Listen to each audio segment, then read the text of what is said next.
madaxweynaha Soomaaliland Mudane Muuse Biixi Cabdi oo wareysi gaar ah ku saabsan amuuraha gobolka ka taagan gaar ahaan hadalhaynta ka taagan maalgelinta saddex geesoodka ah ee dekada Berbera oo dawladda Soomaaliya ay ka hortimi sheegtayna inaan lagala tashan ayaa madaxweyne Muuse Biixi Cabdi waxa uu telefishinka Home Cable u sheegay in marka horeba aanay meesha oolin Soomaaliya inay tala ku yeelato mashruucaasi maadaama ay diidan tahay in Somaliland iyo Soomaaliya ay ahaayeen laba dhinac oo midnimo sameeyay lixdamaadkii qolada xamar joogta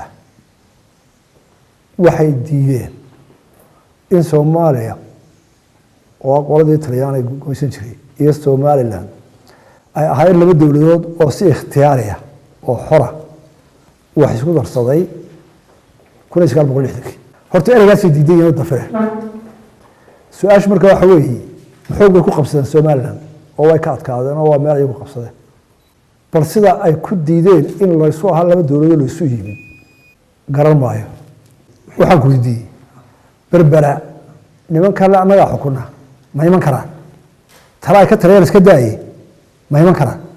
hadday iman karaan oo cilkeeda badeed soo mari karaan ha ka taliyaan hadii kale waa iska hawaawiyay iminka dekada Kismaayo kama hadlo waxa joogta Abu Dhabi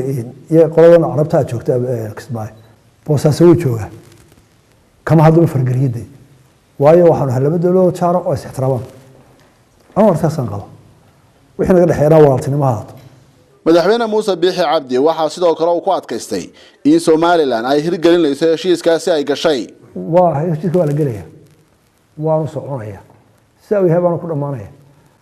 ama anaga beesheega waxba socodsi kari waay oo iyaga qabsan ama ayagu baa dameer ciiska noqon halkooda ka hadlay waa soconaya hay'adda deegaanka ugu qabsanay dawladda federaalka ee Soomaaliya waxa ashkata ay u gudbisay golayaasha caalamka gaar ahaan jaamacadda Carabta sidaas awgeed Somaliland sidee bay ula tacaalaysaa arrimahaasi haday dawladda qabteen dawladda arrimo waraaqawaan u qoray dhammaan inta uu caalamka iyo dawladda waraaqawaan u qoray waxaanu ka hadalaa anagu xorriyadeeda iyo deelqaafka ah anaga oo laba qof wax isku darsaa laba dhinac oo kala baxay dheer ugu aqoonsadeen inay gardarrada inay qalad ma nagu sheegay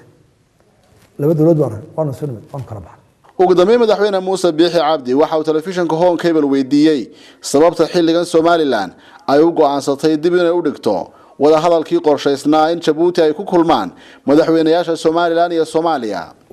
xaaladdan imika taageeray mid saamax xisab aha in lagu hadlo wada halkaas afku baar kala jooga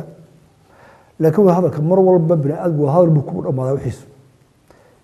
wala istilaa waa buu qistaa dhaca hadal buu ku dambeeyaa marka inuu wada hadal ima doono la wada hadli doono halkasta gaadheen waanu ogsoonahay waanu ogolahay laakiin waa marka jawigiisu daa u ekaado wada hadli kara marar baa jira hadalka waanu furray bade oo dadku isfahm karin